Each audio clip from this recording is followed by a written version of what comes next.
আসসালামু আলাইকুম বন্ধুরা, আশা করি সবাই ভালো আছেন এবং সুস্থ আছেন। তো চলে আসলাম একটা নতুন ভিডিও নিয়ে। তো আপনারা জানেন যে বাংলাদেশ টিম কিন্তু দুই ধাপে আপনার এশিয়া কাপ খেলার জন্য আপনার সংযুক্ত আরব আমিরাতের উদ্দেশ্যে রওনা করবে। তার মধ্যে প্রথমটি কিন্তু সকাল 10টা 15 মিনিটে আপনার তারা একটি টিম আর কি চলে গিয়েছে এবং পরবর্তী দিকে সন্ধ্যার দিকে আরেকটা যাবে। তো আশা করি বাংলাদেশ টিম যে এশিয়া কাপ খেলার উদ্দেশ্যে যাচ্ছে, আশা করি বাংলাদেশ টিম অনেক ভালো কিছু করবে।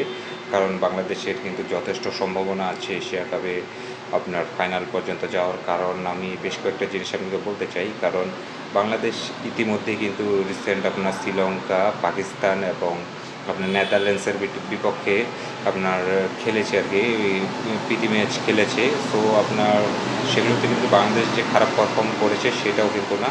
এবং বাংলাদেশে কিন্তু উদীয়মান কিছু ভালো ভালো ক্রিকেটার আছে যারা কিন্তু বর্তমান শক্তি সামর্থ্যের জানান দিচ্ছে।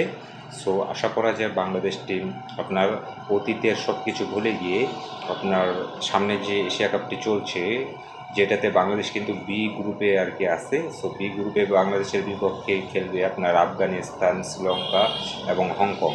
তার মধ্যে প্রথম যে ম্যাচটা আছে সেটা কিন্তু 11 তারিখে হবে।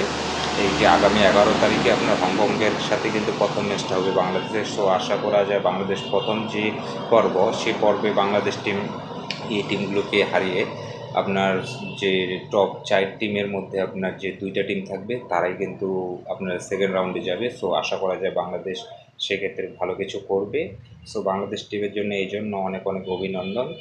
এবং বাংলাদেশ টিম আশা করা যায় যে বাঙালির যে আবেগ এবং তাদের যে মনের ইচ্ছা বাংলাদেশ ক্রিকেটের প্রতি যে ভালোবাসা, সেইটার প্রতিদান ইনশাল্লাহ বাংলাদেশ টিম দেবে। সো এই জন্যে আসলে ভিডিওটি করা। সো আশা করি সবাই ভালো থাকবেন এবং সুস্থ থাকবেন। বাংলাদেশ একটা ভালো কিছু পারফরমেন্স করে আমাদেরকে একটা ভালো জয় উপহার দেবে। সে পর্যন্ত সবাই ভালো থাকবেন। আল্লাহ হাফিজ।